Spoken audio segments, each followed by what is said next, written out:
Hello, everybody. Welcome back to Monologue Monday. I'm your host, Debbie Brandauer.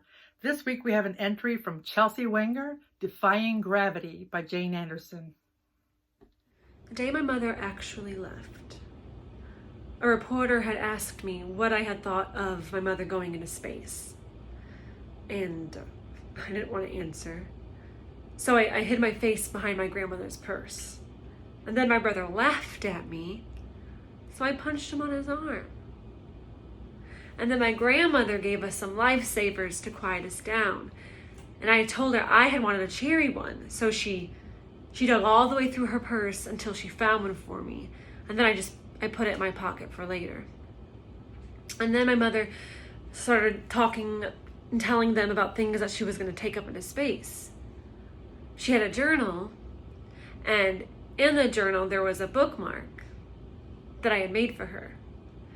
I had drawn a rocket and the stars and Saturn with all the rings on it. And I even put it between two pieces of wax paper so it would be protected from the gamma rays. And then she started talking about something that her class had given her. And I got jealous. And I wanted to give her something else too. So I went into my pocket and I dug out the lifesaver. I remember it was really fuzzy from all the linen in my pocket. And I wanted to make the lifesaver look presentable. So I'm picking off the linen and I remember I told myself I had to pick all of the lint off the lifesaver or my mother wouldn't come back. Finally, she crouched down next to me. She was wearing her blue spacesuit. She looked so beautiful. I touched the patches on her shoulder. My grandmother kept saying, "Say goodbye, honey. Say goodbye to your mom. Say goodbye."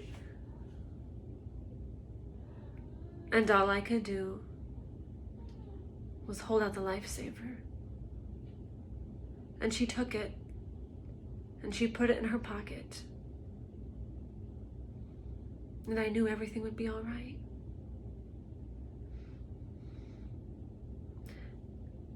When I watched my mother's ship take off, I saw it go straight into the sky and disappear.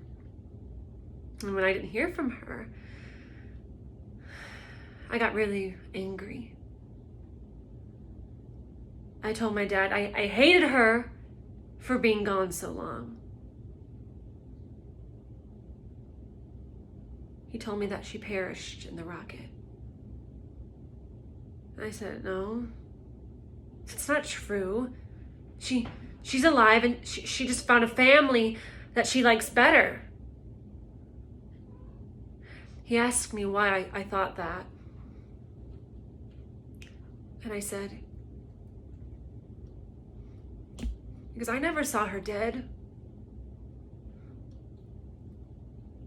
These are the reasons I gave myself for why my mother never came back. 1, I wouldn't talk to the reporter. 2, I punched my brother on the arm. And 3, I didn't get all the lint off the lifesaver." That's one small step for man.